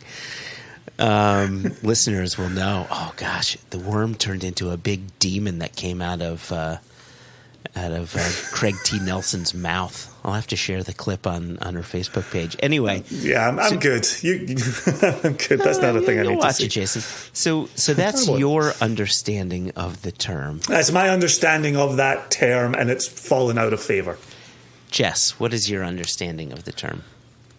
I've honestly never heard this term before, and I'm too frightened to Google it. I know. It'll set off the algorithms. You don't want that algorithm in your... I'm going to get so many like adverts for like anti-parasitic tablets or something. I would have You assumed might end up watching Poltergeist Jason's- 2. Ooh, that's assuming I've watched Poltergeist 1. Easy. You haven't seen Poltergeist 1, Jess? You know better than to assume I've ever seen any movie ever. Jason earlier was surprised I'd seen Anchorman. I was like, even I'm not that basic. I remain surprised. I like to keep you on your toes. I'd love to hear the context in which that phrase was being used. What podcast are they encouraging you to puke the worm or not puke the worm? Like, don't drink because you'll end up puking the worm. So I have never heard the term before, but I definitely made the same assumption that Jason has made. Initially, I thought, well, wait a second, was this maybe the term used when they would clean worm tubs? No, that seems too far-fetched. And I didn't want to bring up worm tubs. So niche. Yeah, no, I know, exactly. So I think I'm sure that's in many podcasts, especially the one that we've not done on worm tubs about puking the worm. Yeah. This has become Basil Fawlty and Fawlty Towers Don't Mention the War. Now it's become Don't Mention the Worm Tubs. Or puking the worm. well, there you go. So, Jim, we did our best, but it would be good to, if you wanted to write back to us and let us know the context, right? If you could use puking the worm in a sentence, that might that might help us. Yeah, derivation. Is it Latin? Is it Greek? Is it French? Like anything would help. So then we got another email here, and this one is simply from a guy named Dan. Oh, see, he just signs it Dan, but then when you look at his email address, this is Dan Grayson. So this isn't just any Dan, this is Dan Grayson. It's good to hear from Dan. So Dan says, hello, gentlemen, and I assume he means lady as well, so we're just going to throw that in here, Jess. That's very assumptive of you. Maybe today I feel like I could identify as a gentleman. Well, that's true. I don't want to take that from you. There you go. That's how I do my fancy Fridays. All right. Okay, so hello, gentlemen. Just wrapped up the latest One Nation Under Whiskey podcast and loved hearing you both reflect back on the very first episode. After the year-end wrap-up, I found myself scrolling back and listening to the first few episodes again. There you go. Right? There you go. Yep, that's great. A few bits and pieces, or is it Bob's, I found fun and wanted to share. And so this is him sharing from his first few episodes. In the first episode, you were discussing happy accidents and were referring to an old Pulteney that was unknowingly aged in an ex-Isla cask, which turned out to be stunning. Do you remember that whiskey, Jason? Yes, I absolutely remember that whiskey. I picked that up in November of 2011, I believe. Yeah. He continues, lo and behold, just last year you had your own happy accident with the First Fill Bourbon / First Fill Sherry Daluane. So it's true, happy accidents do happen. There you go. Just mentioned by Jess in the news segment. Mm-hmm. And then he says, whatever happened to the quote, if we read your email, we will send you a sample. He says, because I'm still waiting. Yeah. Did we ever do that? Did we ever send samples? I feel as if we way back in oh my gosh, maybe through the first few episodes when I didn't believe anybody would listen. I certainly didn't believe anybody would write in. And now we have both people listening and writing in. It's a remarkable development. And you don't get rewarded for that anymore. So, that's a shame. If he was in first, though, and he's still waiting, I mean, that is a verbal contract, as we all know in Scotland. Very important. Easy, Jess. You're on our team. Back it up. To be fair, we share samples with him anytime we're in Chicago and we see his shining face. So, so Dan, to come to a tasting, we share samples. He continues. Here's another little gem.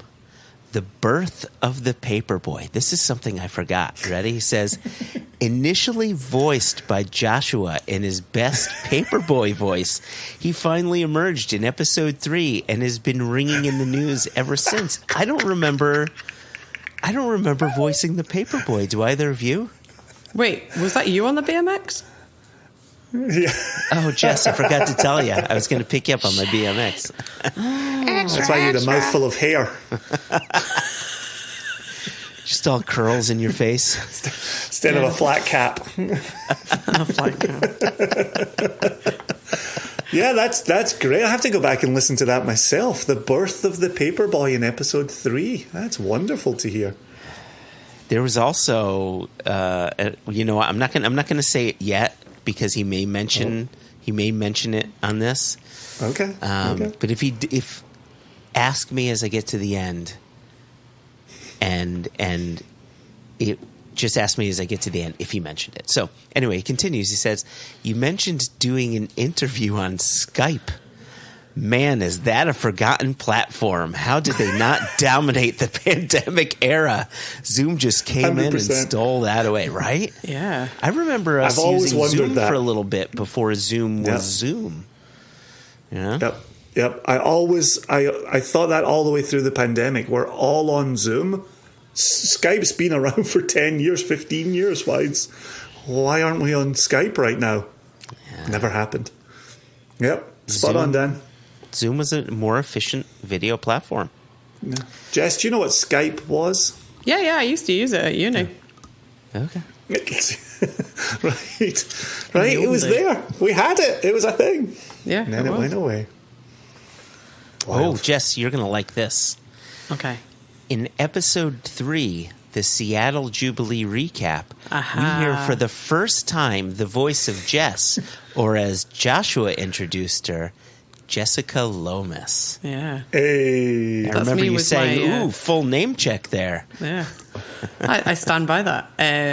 Yeah, and that's me with my amazing transatlantic accent, because I remember you telling me when the podcast had dropped that I was in it, and I listened to it and I didn't recognize myself, and I had to get the time codes off you as to where I apparently appear as some pseudo-American talking in an accent that I don't recognize as my own. But I do remember that. I remember that well. Straight through your own interview. I don't know, she sounds very familiar, but not those are my words. Wow, who else did he talk to? Yeah, I could see you running around the Jubilee with a mic, chatting to people at stands, having a little dram, and then disappearing off somewhere into the distance of the festival. Mm-hmm. Yeah. Those were always excellent episodes where we were just completely broken men the next morning, just talking to each other in the huskiest 3 packs a day kind of voice, and just trying to get through 50 minutes of talking to each other so that Joshua could add interviews later in post. Yeah, we sounded so bad. We sounded like the little old people on oxygen machines sitting at the casino, just pulling the slots lever. Right. I'll take another Jack and Coke. That's how I felt the next morning. And then it was a great night. I think that just means you've done the festival right. I mean, you shouldn't really be waking up being ready to hike a mountain feeling... But I was never hungover. It was never, ever about being hungover. It was just having talked. Yeah, it's the shouting. Yeah, just constantly. So, all right, that's a good trip down memory lane. Is there more? Yeah, there's a bit more. Last but not least, and by the way, this will be the second time he says last. So just know that this is not the last. He would do well on this podcast. He would, because that's a lot of our endings sound like that as well. Last but not least, hearing Joshua say, quote, "on wax," and Jason having no clue what that was. And now I almost feel like Jason uses the phrase more than Joshua. Yeah, he definitely does. He totally does. It says, "That's all I've got for you today. Loving the content more than ever, although I'm enjoying a trip through memory lane. Easy to listen to a few in a row. The first season all seems to be a tight 35. And it says, last point, I thoroughly loved A Sense of Place by Dave Broom. Amazing book with gorgeous pictures. Yes, Jason, I actually read all the words. Even a fan of the horror genre likes books for more than just the pretty pictures. Wishing you all the best in 2023 and hope to see you out on the road this year, Dan. There you go. Was it Dan Grayson who gave me a hard time for putting horror movie viewers over the coals for them being a 100%. low ball sense of entertainment? They hit the lowest common denominator. 110%, Jason. 110%. Easy with a 10. Easy. Pump the brakes. Listen, we're taking care of business here. Can I just throw in one more email? No.